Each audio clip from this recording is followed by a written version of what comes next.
Hey everybody, welcome back. I've got Ryan here from Alberta Skylights Elite Roofing, and today we're going to be talking about pre and post inspections and in progress inspections for your roof.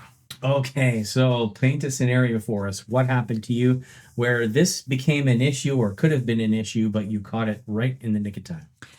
Well, I've always said a lot of companies use a leak as their quality control. They wait till there's a problem on the job site, then they send a service crew out there, try and solve the problem.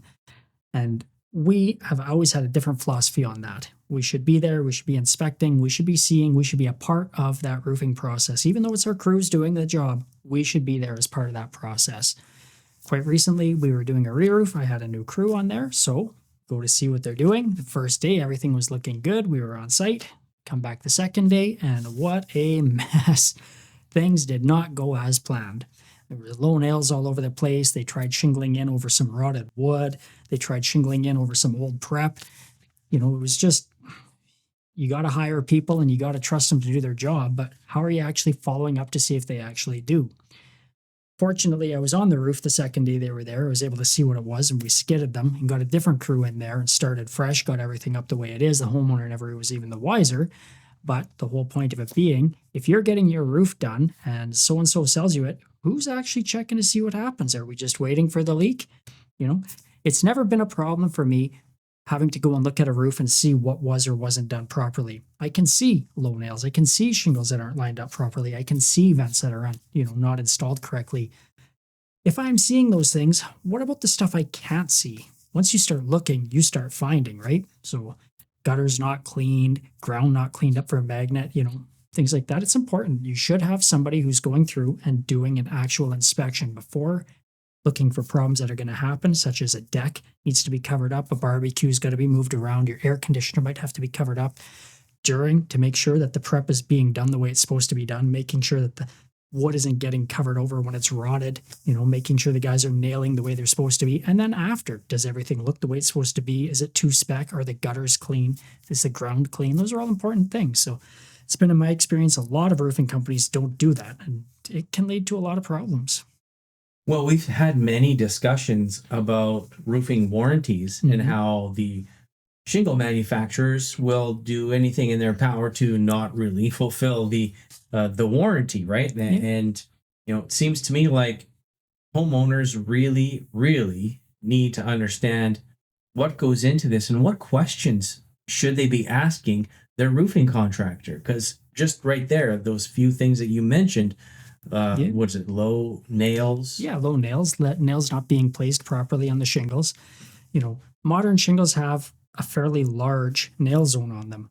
Whenever I learned how to roof, the nail zone was maybe 3/4 of an inch. And if you didn't hit that nail zone exactly, you were going to have shingles that would either blow off or you'd have nails poking through the bottom, and you'd see shiners, is what we call them, nails sticking through. You shouldn't be able to see face nails all throughout your roof. When you take a look at how many nails go into a roof, it's 10 to 15,000 roofing nails go into your roof. 1 or 2 low nails, hey, nobody's perfect. What's the easiest thing to do when you're putting that shingle on and you see you got a low nail? Take the shingle off, put a new one in. It takes like 30 seconds at most. You've got it right there. It's simple. A lot of these people, they get so agitating to me. You get a low nail. You know it's a low nail. You're telling me that for a $2 shingle and 15 to 20 seconds of your time, your pride of workmanship is nowhere near that? You're going to let that ride, let alone to have 50 or 75 low nails on your roof? Come on. You're not even paying for the $2. The contractor, me, I'm paying for that shingle. I don't understand why people do this. It drives me up the wall. And then you also mentioned a couple of other things. So shingling over old prep and shingling over like soft roof? Yeah, rotted wood. It's a pretty big thing. How is a homeowner to know? Well, you wouldn't know. You wouldn't find out until you start finding big sags in your roof. Things are falling in. If you don't go up there and look for yourself, you're trusting that guy did it. Here's the problem. A lot of contractors use subcontract employees, and their job is to get that job done as quick as is possible. The faster they get it done, the more money they make. So when we go to your house and let's just say I'm chucking a truck, I rip your roof off and there's a small bit of rotted wood there. What's my options? I can quickly cover it with prep and carry on, hope you never notice it, or I can cut it all out, get the plywood, get it all in there. It takes me 10 to 15 minutes to do it. Well, that's 10 to 15 minutes. I could have been doing other things. A lot of guys just don't want to do it. They're not set up for it. They're not prepared for it. They're just too lazy, or they just don't care. You as the homeowner, you end up getting caught with that. If that rot is on your roof and they try to nail through it, there is no holding power. That nail is not being held by that rotted roof. Ergo, your shingles are more prone to blowing off. Further, your roof isn't going to lay flat anymore. It's going to be all, wobbly wonky. It's just a terrible thing, and we see it all the time. Having a good procedure where you're having your crews take a picture of that roof completely bare, no underlayment on it whatsoever. I want you to rip that roof off, get a picture of all of the wood. Now we have proof. Hey, look, this whole roof was in good shape. Here it is. Of course, guys can always game that, so having an in-progress inspection really helps out with that too. All right. So when it comes to the homeowner, what should they do? In reality, what should they do? I mean, if you're a 65, 70-year-old homeowner, you're not going to jump up on the roof. No, because that could be fatal. Right? Could be fatal for a 20-year-old too. Could be, yeah. I'm just saying, how you do the small things is how you do the big things. When a guy shows up to do your roof, does he knock on your door and introduce himself? Does he set up tarps over your flower gardens? Does he put plywood under his trailer when he's getting in there? If somebody is willing to do those things properly and set up the ground, that's a pretty good indicator right off the hop. This is somebody who's a little bit above and beyond. Or does he just show up and start throwing shingles off your roof at 7:30 in the morning? You didn't even know he was coming. Trust me, that happens more than you'd think. You take a look at how they've got the job set up. If that looks professional to you, it's a pretty good indicator you've got a good chance of being taken care of on the roof. The other thing you can do is when you're selecting a roofing contractor, ask the questions. Who's doing the inspection process? What does the inspection process look like? Is there going to be somebody from your company who's going to show up during this roofing process and document it? Is there going to be somebody here who's going to look at this? Do I get a final inspection, or do you just send a crew out there and then you send me a bill and that's the end of it? When your job is done, are you finding nails all over your yard, right? When you start seeing things like that, somebody who just doesn't care enough about your property to put a drop cloth down over your deck, what concern do you think they have on the actual roof, right? How you do the small things is how you do the big things. All right. So are there any other words of advice that you have for homeowners, what they should be looking for when they're hiring a roofing contractor before, during, after this process? Well, reviews are pretty important. I mean, if somebody's got a long-standing history of good reviews doing this process, that's a big thing to look at.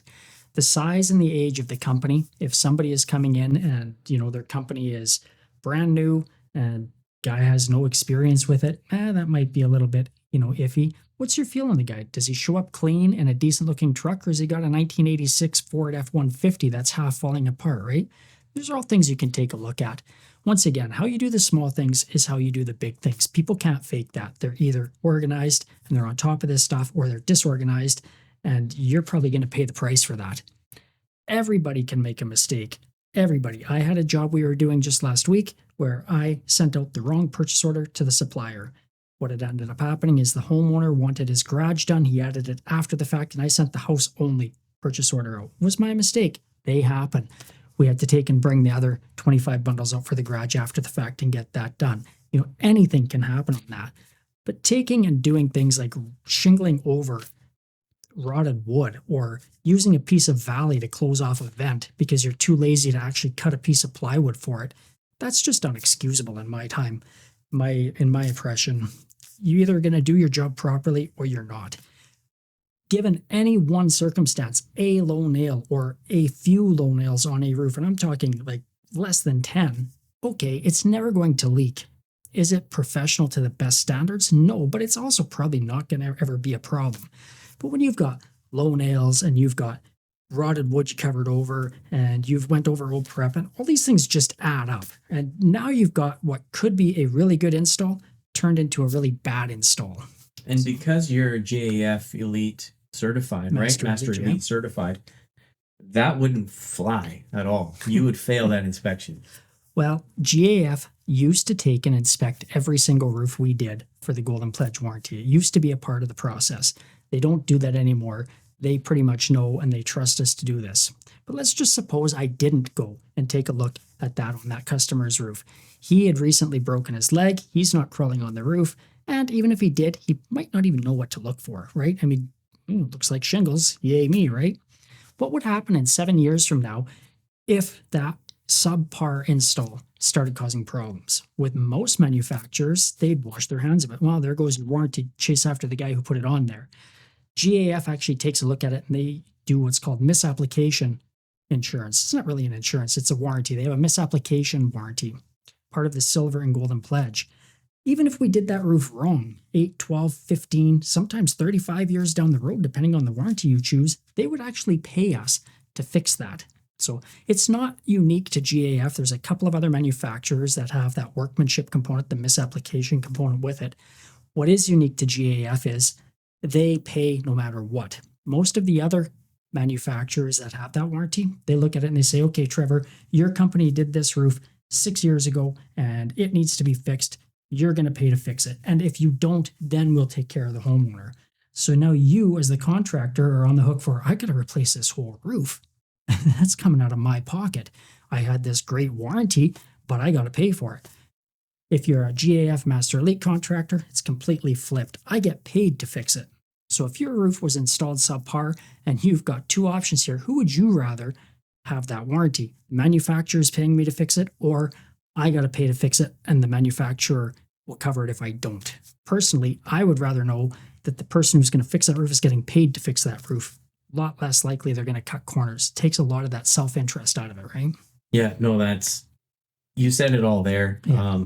There's a reason why people should be using you guys, Alberta Skylights Elite Roofing, and GAF Master Elite program is, the one that you should be looking at. So guys, if you are in the Edmonton region and you're in need of a roof, whether you've had a recent flood or some leaks or some shingles blown off because of the weather, call Ryan and he'll be able to come out, send somebody to give you a proper estimate, do an inspection, and get you the right roof that you need for right now. For right now. So thank you so much for joining us. We'll see you guys on the next video.